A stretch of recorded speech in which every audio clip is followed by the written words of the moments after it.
Imaginez, un simple vol d'avion militaire, presque invisible, franchit discrètement une frontière dans le ciel africain. Personne ne s'en émeut sur le moment, et pourtant, cet acte isolé pourrait, sans bruit, faire grimper le prix de votre carburant ou raviver les menaces qui planent sur votre sécurité, même à des milliers de kilomètres. Cela semble exagéré? Ce n'est pourtant pas de la fiction.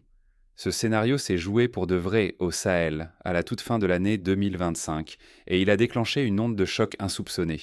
Ce jour-là, un avion militaire nigérian franchit sans autorisation l'espace aérien burkinabé. Pas de sirène, pas de déclaration tonitruante. Mais dans les coulisses, une crise silencieuse débute.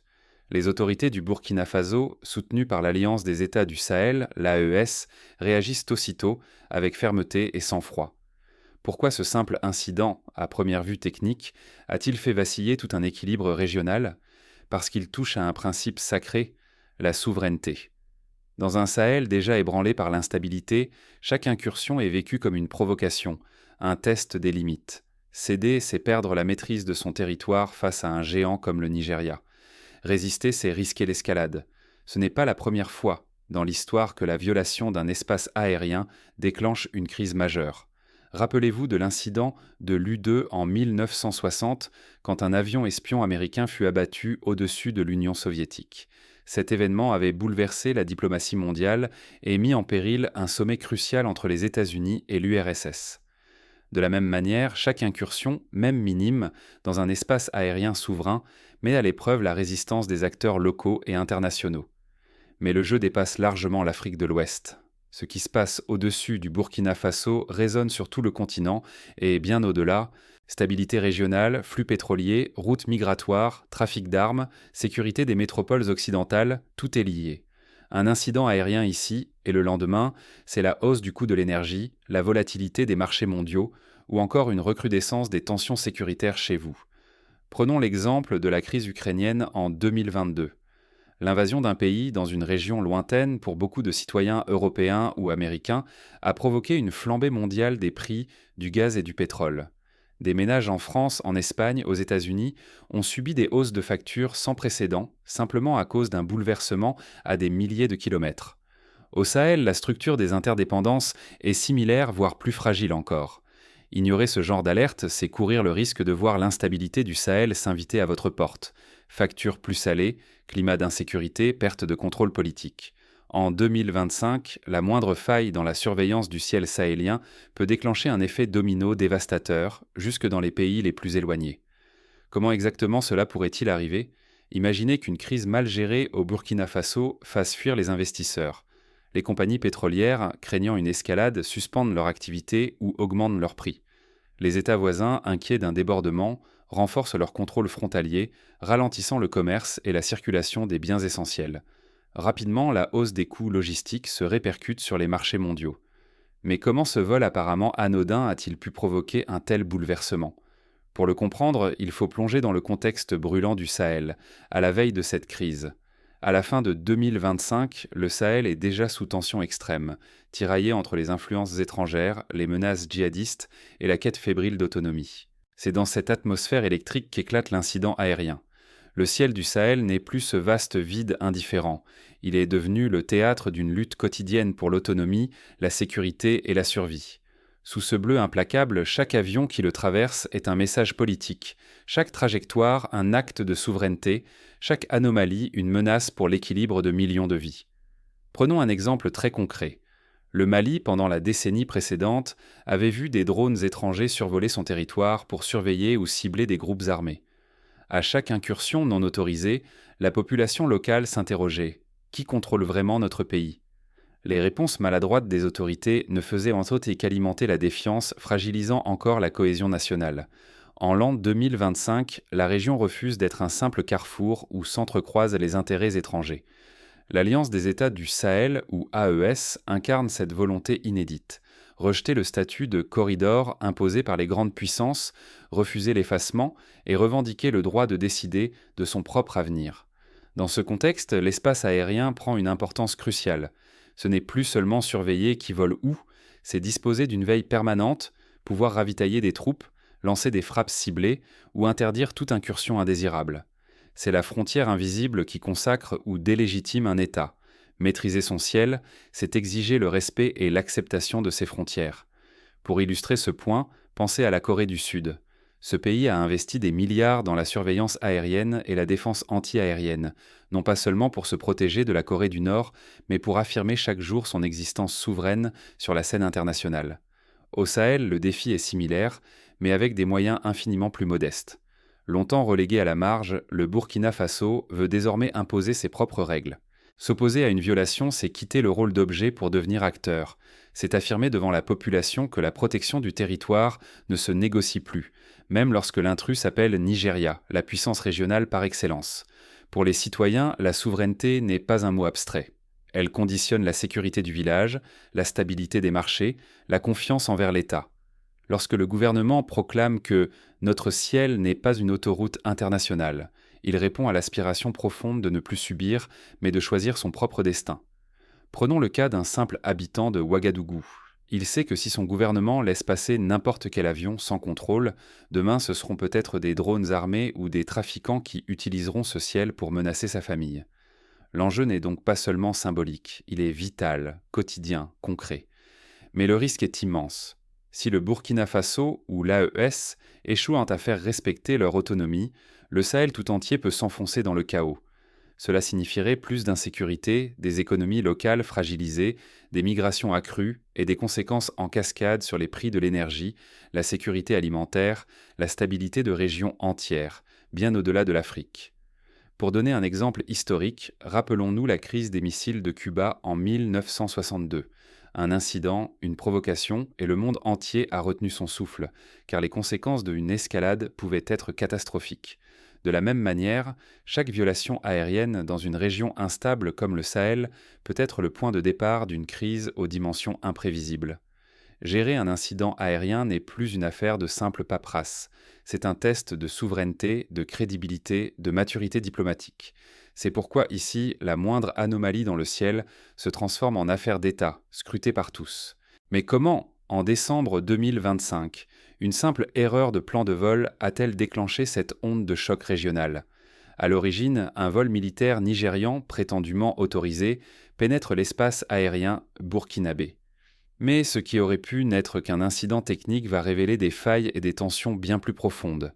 Parfois, ce n'est pas ce qui est dit qui change tout, mais ce qui reste suspendu dans l'air. Dans cette histoire, le silence vaudra 1000 discours et déclenchera une onde de choc silencieuse. Tout commence un matin de décembre, quand un avion inconnu apparaît sur les radars, survolant le ciel d'Ouagadougou. L'équipe de surveillance du Burkina Faso réagit aussitôt, avec calme mais sans hésitation. Vérification, protocole de sécurité, communication discrète. En moins d'une demi-heure, l'appareil est identifié, les passagers isolés. Pas de panique, pas de sirène, juste la certitude discrète d'avoir repris le contrôle de l'espace aérien national. Cette séquence rappelle d'autres moments tendus de l'aviation internationale. En 2010, un avion de chasse turc fut abattu par la Syrie pour avoir franchi la frontière. La réaction rapide, la gestion de la communication et la discrétion ont permis d'éviter un conflit ouvert. Les leçons tirées de ces précédents montrent l'importance d'agir vite, mais sans céder à la tentation du spectaculaire ou de la surenchère médiatique. Mais très vite, un autre silence s'installe, plus lourd encore. Du côté du Nigeria, pas un mot. Pas de communiqué, pas d'explication, alors que tous savent que l'avion porte les couleurs du géant voisin. Derrière les portes closes des chancelleries, les spéculations montent. Est-ce une provocation délibérée, un test de la vigilance burkinabé ou une erreur administrative d'une ampleur inédite ? Le bruit enfle sur les réseaux sociaux. Dans le Sahel, chaque zone d'ombre nourrit la défiance. Le Nigeria, puissance régionale surveillée à la loupe, sait que le moindre de ses gestes suscite la méfiance. Pour le Burkina Faso, ce n'est pas seulement une question de procédure, c'est la souveraineté nationale qui est sur la sellette. La moindre hésitation ici peut devenir un affront diplomatique dont les conséquences dépassent les frontières. À Abuja, la tension n'est pas moindre. Quelques politiciens nigérians saisissent la balle au bond, attisant les braises. Ils exigent une riposte ferme, prêts à transformer un incident isolé en crise ouverte. Les médias hésitent, faut-il minimiser l'affaire pour préserver la face ou dénoncer une humiliation insupportable ? L'opinion publique, fatiguée par les tensions régionales, s'interroge. Et si tout cela n'était que la surface d'un conflit bien plus profond ? On a vu ce genre de scénario dans d'autres contextes, par exemple lors de l'incident russo-turc de 2015, quand un avion russe fut abattu par la Turquie. Les réactions publiques, les surenchères politiques avaient transformé une simple erreur de navigation en quasi-crise internationale impliquant l'OTAN et la Russie. La gestion de la communication, la volonté de ne pas perdre la face, joue bien souvent un rôle plus grand que la réalité des faits. L'attente devient insupportable. Chacun sait que le prochain mot comptera double, une phrase de trop, et c'est toute la coopération régionale qui chancelle. Car ici, la moindre maladresse ne menace pas seulement les relations de deux pays. Elle risque de fissurer des alliances de précaires, d'ouvrir un boulevard aux groupes armés, de mettre en péril la stabilité de millions de citoyens. Le climat se tend, les diplomates retiennent leur souffle. Alors que beaucoup redoutent l'irréparable, un geste inattendu vient tout bouleverser. Le Nigeria reconnaît publiquement son erreur et présente ses excuses officielles. Un choix rare, presque inédit dans une région où l'orgueil l'emporte souvent sur l'aveu et où chaque mot pèse lourd dans la balance de la paix. Pour mieux comprendre la portée de ce geste, rappelons-nous la visite historique de Willy Brandt à Varsovie en 1970. Le chancelier allemand s'est agenouillé devant le mémorial du ghetto, reconnaissant les crimes du passé. Ce geste d'humilité avait bouleversé l'Europe et ouvert la voie à la réconciliation. Au Sahel, l'aveu du Nigeria, bien que dans un autre contexte, possède la même force symbolique. Il rompt avec une tradition de déni et d'arrogance. Mais derrière cette reconnaissance, de nouvelles interrogations émergent. Que cache vraiment cet incident et jusqu'où ira le jeu des influences dans la région ? Cette confession inattendue sera-t-elle suffisante pour désamorcer la crise ou ne fait-elle qu'ouvrir un nouveau chapitre, plus complexe encore ? Et si pour une fois, la maturité diplomatique l'emportait sur la fierté ou la vengeance ? Ce soir-là, la retenue devient une arme inattendue, capable de bouleverser les codes d'un continent longtemps marqué par l'escalade et la défiance. Lorsque l'avion militaire nigérian franchit la frontière, l'incident aurait pu embraser la région. Pourtant, le Nigeria opte pour l'humilité. Son ministre des Affaires étrangères se rend en personne à Ouagadougou. Pas de discours creux, mais un message limpide. La fraternité prime et le respect réel de la souveraineté burkinabé n'est pas négociable. Au Burkina Faso, la réponse est tout aussi mesurée. Aucun triomphalisme, aucune humiliation publique. L'équipage nigérian, pris en charge sans bruit, est traité avec dignité. Pas de mise en scène, aucun déballage médiatique. Ce refus du spectacle envoie d'un signal puissant. Ici, la souveraineté ne s'exhibe pas. Elle se pratique dans la discrétion et la fermeté. Dans ce dialogue feutré, chaque mot pèse. L'excuse du Nigeria n'est pas vue comme un aveu de faiblesse, mais comme un acte d'égalité entre États africains. Reconnaître une faute ne diminue ni le prestige ni la puissance. Au contraire, ce geste rare pose les bases d'un contrat moral nouveau et brise un tabou ancien. Mais derrière ces gestes sobres se cache un enjeu vital. Sans coopération régionale, la lutte contre les groupes armés, les trafics et l'instabilité au Sahel est perdue d'avance. Un incident mal géré, et c'est toute la sécurité du continent qui vacille. Les conséquences se font sentir bien au-delà des frontières. Marchés internationaux sous tension, flux migratoires accentués, coût de la vie qui grimpe jusqu'aux foyers les plus éloignés. Ce choix de la retenue, aussi bien du Nigeria que du Burkina Faso, pourrait ouvrir la voie à une nouvelle norme en Afrique. Une norme où la souveraineté s'exerce sans arrogance ni soumission, mais avec une conscience aiguë des responsabilités partagées. Faillir à ce principe, c'est risquer que chaque incident dégénère en crise ouverte, minant la confiance et ouvrant la porte au chaos, du Sahel jusqu'à l'économie mondiale. Ce qui s'était joué là dépasse le simple incident aérien. L'Afrique, peut-être, commence à changer de logiciel. Ses dirigeants, loin des discours de façade, apprennent à peser le coup silencieux d'un geste juste face au tumulte d'un affrontement inutile. Mais cette retenue exemplaire peut-elle vraiment résister à la pression des intérêts extérieurs et des opinions nationales ? La suite va révéler si ce fragile équilibre tiendra face aux tempêtes à venir. La souveraineté véritable ne se proclame pas. Elle se démontre dans le calme et la maîtrise de ses choix. Les États les plus robustes exposent leur maturité en privilégiant la paix, même sous pression. En décembre 2025, une leçon s'est imposée. La force moderne, c'est de savoir résister à l'escalade pour préserver l'avenir. Face à l'incident, ni le Burkina Faso ni le Nigeria n'ont cédé à la provocation. Au contraire, ils ont choisi la reconnaissance mutuelle, défendant leurs principes sans entamer l'espoir d'un futur partagé. Ce fragile équilibre a servi de socle à une diplomatie nouvelle, capable de protéger les intérêts essentiels sans sombrer dans l'amertume. Ce qui aurait pu tourner à la vendetta s'est transformé en acte de discipline collective. Choisir la retenue, c'est protéger l'essentiel, la stabilité des populations, d'Awawa à Ouagadougou, d'Issa à Abuja. Là où la vengeance aurait pu bouleverser la vie de millions de familles, la sagesse a prévalu. Reconnaître une erreur, comme l'a fait Abuja en envoyant un émissaire et en formulant des excuses publiques, a brisé la routine de la méfiance. Rares sont les dirigeants de la région à oser ce pas. Ce geste a permis de refermer la brèche avant qu'elle ne s'élargisse irrémédiablement. Pour les autres États d'Afrique de l'Ouest, le message est limpide. L'Alliance des États du Sahel n'est plus une simple aire de transit pour les puissances étrangères. Elle impose désormais le respect des règles et garantit une réponse ferme mais contenue à tout franchissement de ligne. À l'échelle globale, il ne faut pas sous-estimer l'effet papillon de ces tensions locales. Une crise non résolue au Sahel peut, en quelques semaines, faire grimper le prix de l'énergie à Paris, fragiliser la sécurité à New York ou déstabiliser la politique à Berlin. Anticiper ces répercussions permet à chaque citoyen et chaque État de se préparer aux secousses à venir. Mais si l'on néglige la portée de cette gestion exemplaire, chaque malentendu devient une brèche exploitable. Les adversaires de la stabilité n'attendent qu'un relâchement pour menacer non seulement les intérêts locaux, mais aussi l'équilibre planétaire. Reste une question brûlante. Ce précédent tiendra-t-il lors de la prochaine crise, ou reviendrons-nous à la logique du chacun pour soi ? Pour saisir le poids de ce tournant, il faut revenir sur la genèse de l'incident et comprendre comment tout aurait pu basculer. Le moindre faux pas aurait suffi à embraser la région. Le prochain incident n'est qu'une question de temps. Lorsque l'inattendu surgira, choisirons-nous la fierté ou la retenue ? L'affaire entre le Nigeria et le Burkina Faso en décembre 2025 n'était pas un simple contretemps administratif. Elle a exposé une vérité dérangeante. La souveraineté n'est plus une ligne claire, mais un équilibre fragile où chaque mot, chaque silence peut déclencher l'inattendu. Pour certains, il ne s'agissait que d'un détail bureaucratique. Pour d'autres, d'une question vitale de dignité et de survie collective. Mais le vrai prix d'une tension mal gérée ne s'arrête jamais aux frontières officielles.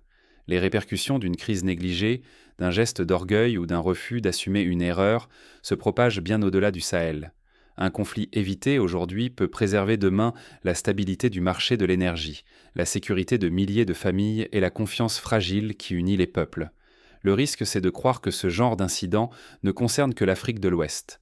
Pourtant, que l'on vive à Paris, à Lagos, à Bamako ou à New York, c'est le quotidien de chacun qui finit par en subir les conséquences. Prix à la pompe, gros titres anxiogènes sur la sécurité, fluctuation du coût de la vie. Tout est relié. Rester indifférent revient à accepter que l'histoire bégaye, que chaque crise mal résolue sème la défiance et la peur, jusqu'à ce que plus personne ne soit à l'abri. Ignorer le coût réel de ces tensions, c'est risquer bien plus que de l'argent ou de la réputation. C'est mettre en jeu notre avenir collectif et notre liberté de choisir nos propres règles. La vraie question est là, serons-nous prêts, lors du prochain incident, même minuscule, à privilégier l'aveu honnête, la coopération, la retenue, ou laisserons-nous la fierté l'emporter, au risque de tout perdre ? Cette histoire ne se termine pas avec une poignée de main ou un communiqué officiel. Elle continue chaque fois que nous décidons, ensemble ou seuls, de prendre au sérieux la souveraineté, le dialogue et la portée de nos choix. Dans un monde où les frontières s'estompent, mais où la moindre faille peut tout emporter, la véritable maturité diplomatique ne se mesure plus au nombre de discours ou de traités, mais à la capacité d'apprendre et de réparer avant qu'il ne soit trop tard. Pour aller plus loin et éviter de reproduire les erreurs du passé, plusieurs pistes concrètes s'offrent aux décideurs et aux citoyens. Premièrement, renforcer la transparence dans la gestion des incidents. Par exemple, instaurer des mécanismes régionaux d'alerte rapide, accessibles à la société civile, permettrait de couper court aux rumeurs et de restaurer la confiance. Deuxièmement, investir massivement dans la formation des contrôleurs aériens, des diplomates et des militaires à la gestion de crise. Des exercices conjoints, comme ceux organisés par l'Union africaine ou les Nations unies, ont déjà prouvé leur efficacité pour désamorcer des tensions avant qu'elles ne dégénèrent. Troisièmement, impliquer davantage les populations dans la surveillance et la défense de leur territoire. Au Niger, par exemple, des réseaux de veille citoyenne ont permis de signaler des activités suspectes, complétant ainsi le travail des autorités. Cette participation renforce le sentiment d'appartenance et la légitimité de l'État. Quatrièmement, promouvoir un dialogue permanent entre les États du Sahel et leurs voisins, même en dehors des crises. Les commissions mixtes, les forums transfrontaliers et les rencontres informelles entre chefs d'État ou d'état-major créent des habitudes de coopération et rendent plus difficile la montée aux extrêmes. Cinquièmement, développer une diplomatie de la réparation. Cela implique de reconnaître publiquement les erreurs, d'indemniser les victimes potentielles et de tirer les leçons de chaque incident. Cette approche, déjà éprouvée dans certaines régions d'Asie, a permis de réduire les cycles de ressentiment et de vengeance qui empoisonnent souvent les relations internationales. Enfin, à l'échelle individuelle, chaque citoyen peut jouer un rôle, s'informer, refuser la désinformation, exiger de ses gouvernants la transparence et la responsabilité. C'est ainsi, par la vigilance de tous, que l'on peut espérer éviter que de petits incidents dégénèrent en grands drames. En somme, l'incident du vol nigérian au-dessus du Burkina Faso n'est qu'un épisode d'une histoire plus vaste. Il nous rappelle que la souveraineté, la paix et la coopération sont des conquêtes fragiles, jamais acquises, toujours à réinventer. À chaque génération de choisir, à chaque crise de révéler la vraie nature de nos sociétés et de nos dirigeants. La prochaine fois qu'un point anonyme sur un radar défie nos frontières, souvenons-nous que les vraies réponses ne tiennent pas à la puissance militaire, mais à la sagesse collective, à la capacité de dialoguer, de réparer et d'avancer ensemble. Car c'est là, dans ce choix quotidien, que se joue silencieusement l'avenir de millions de vies, et peut-être même le vôtre.